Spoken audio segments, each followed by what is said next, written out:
बिस्मिल्लाहिर्रहमानिर्रहीम। अस्सलामुअलैकुम। आप देख रहे हैं यूट्यूब चैनल आम सी बातें। फवाद चौधरी साहब, ये मकाफात अमल है। अब अल्लामा साद हुसैन रिजवी और तहरीक लब्बैक की याद आई है। इस वीडियो में हम इसी के मुतालिक बात करेंगे। नाजरीन कराम, इमरान खान की हुकूमत में अल्लामा साद हुसैन रिजवी को गिरफ्तार किया गया।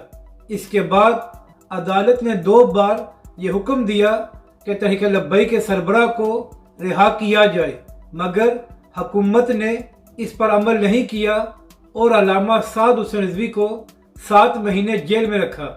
अब कल काशिफ अब्बासी के प्रोग्राम में फवाद चौधरी साहब ये फरमा रहे थे कि लाहौर से उनके एक उम्मीदवार हैं जिनको पुलिस ने गिरफ्तार कर लिया था, और जैसे ही वो जमानत पर बाहर आए हैं तो पुलिस ने दोबारा उसको गिरफ्तार कर लिया है।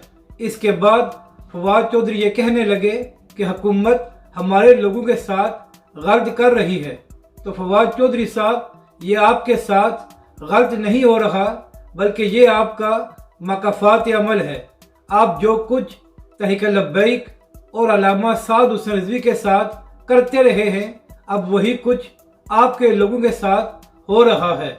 अपनी राय का ज़रूर इजहार करें कि आपको ये वीडियो कैसी लगी, और हमारे इस चैनल को भी सब्सक्राइब करें।